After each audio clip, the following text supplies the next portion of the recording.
O assunto do vídeo de hoje vai ser GraphQL, que é uma linguagem de manipulação e consulta de dados. Então, o GraphQL foi criado para resolver esses dois problemas, o underfetting e o overfetting. Começando explicando um pouquinho sobre o underfetting, quando a gente tem em uma API REST, por exemplo, a gente tem múltiplos endpoints para trazer diversas informações que poderiam ser trazidas em um único endpoint. O exemplo aqui ele considera esse primeiro endpoint user com o ID do usuário. Então, aqui traz informações do usuário. Mas só que se eu quisesse trazer mais detalhes sobre os posts que o usuário fez, eu precisaria de um outro endpoint, de um segundo endpoint. Então, essas entidades alinhadas, né, elas acabam trazendo múltiplos endpoints. E assim sucessivamente. O próximo, comentários. Se eu quiser saber quantos comentários tem no post, eu precisaria de outros, e assim por diante.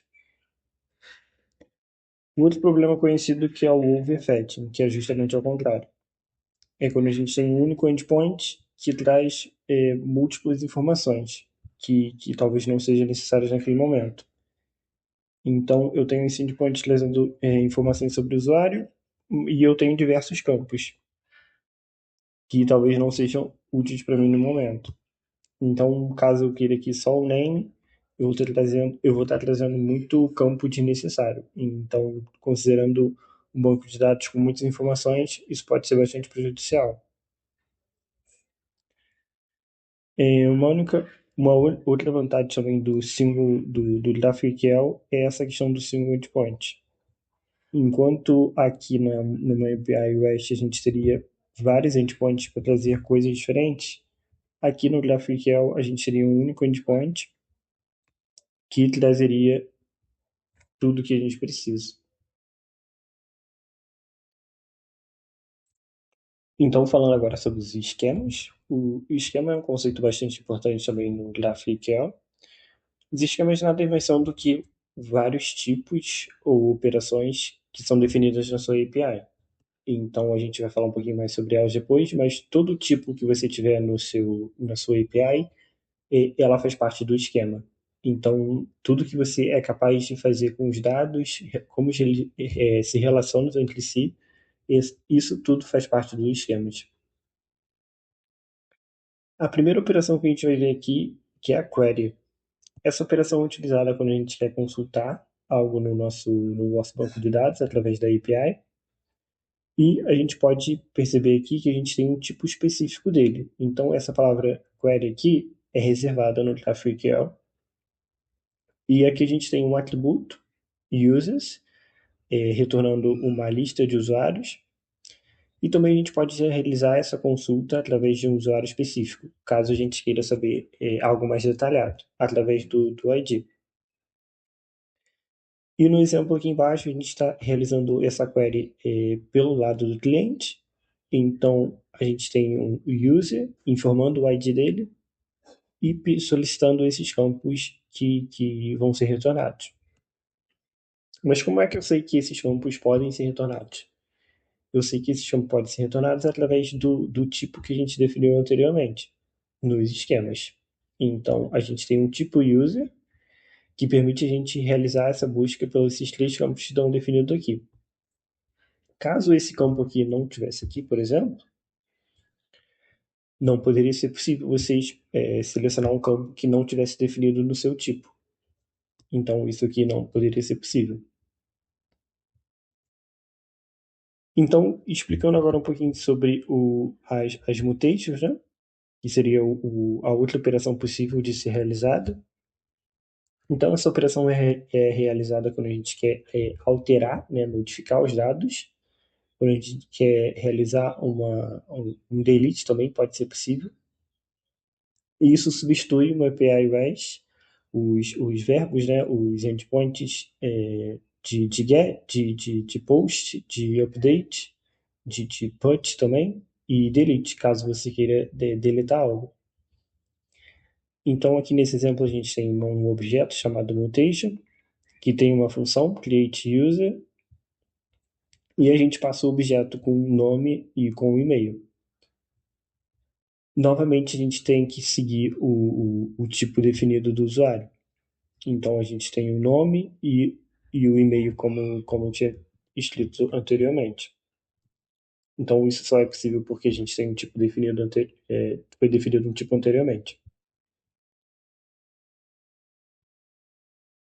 Então, mostrando um pouco do tráfego que é na prática, né? Eu tenho um projeto aqui, né, de usuários e ticket. Então, eu tenho uma classe que user, uma classe ticket. Então, não se atende muito à linguagem, né, porque eu estou usando o .NET aqui, mas a ideia é que vocês peguem como que é o conceito, né, e adaptem a linguagem que vocês mais utilizam. Então, a gente tem essa primeira classe aqui chamada query. Então, essa classe query seria referente a um tipo, né? Tipo query. E aí aqui eu passo o, o nome do usuário e passo o ID do usuário. Então, essa classe query seria referente ao tipo de query. Eu estou usando o .NET que faz uma biblioteca chamada Hot Chocolate, que faz essa conversão de classe em um esquema, né? O SDL, Schema Definition Language. Então, seria basicamente isso, né? O tipo query. E o que que essa classe faz? Ela tem um método chamado getUser, que busca todos os usuários que estão cadastrados no sistema. E aqui eu posso, se eu clicar aqui na classe usuário, eu consigo ver todos os campos que ele tem. E agora, caso eu queira realizar uma query através do cliente, eu posso informar qualquer desses campos, eu posso informar o e-mail, eu posso informar a password hash, a role e create chat e assim por diante. Então aqui vou abrir aqui o localhost e aqui eu tenho exatamente isso. Eu tenho uma query que passa o e-mail, o create chat e o role. E caso eu clique aqui, é isso que ele vai me retornar. Se eu colocar algo aqui que não exista, talvez, vamos ver, address,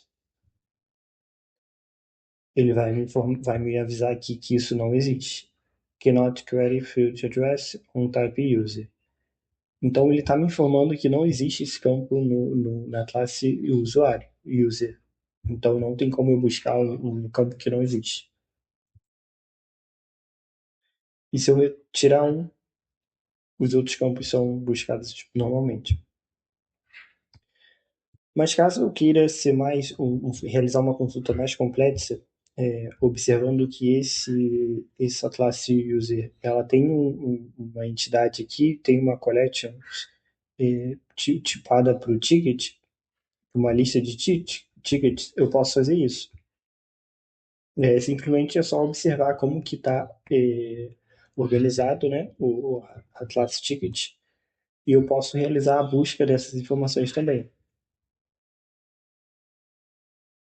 Então, eu ligo aqui ticket, eu abro o objeto e informo os dados, como por exemplo, user ID. Eu quero saber o título também do ticket e a descrição do ticket. Uma informação também importante seria quando que o ticket foi criado.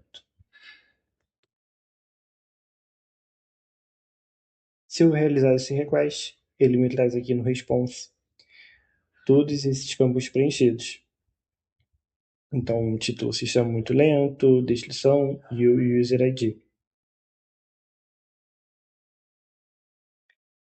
Uma outra coisa também bastante interessante é que a gente tem essa propriedade chamada user filtering.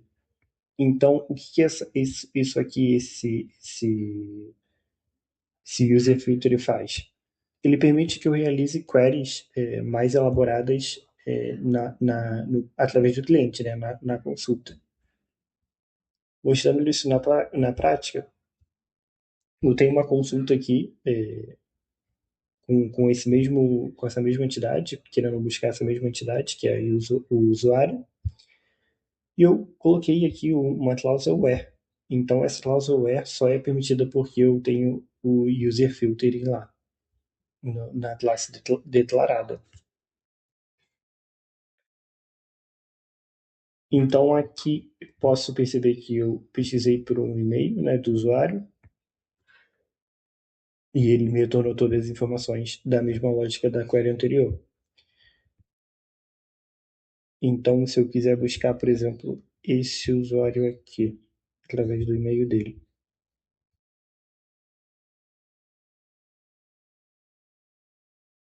eu consigo fazer isso também. Vai me trazer o outro usuário. E assim por diante. Eu poderia pesquisar por qualquer campo aqui.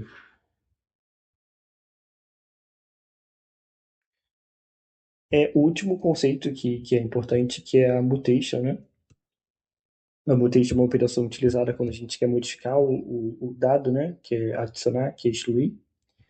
Então, essa classe aqui, mutation, com o mesmo objetivo, ela é transcrita, né? Em type, mutation e assim por diante. Então, não se atente muito à sintaxe, porque isso é específico do .NET.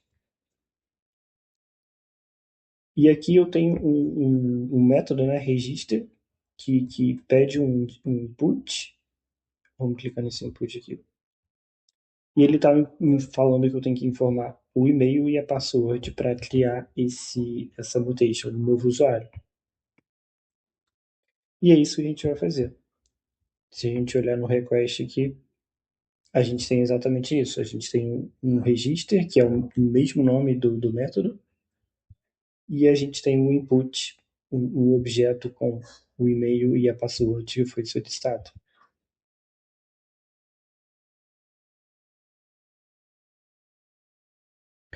E aqui, no caso, ele me retornou um JWT, né, mas não vem ao caso, ele funcionou perfeitamente. Ele criou um novo usuário. Se eu vier nessa query aqui, pesquisar por isso, ele vai aparecer um novo usuário aqui. Luquinhas 123. Isso.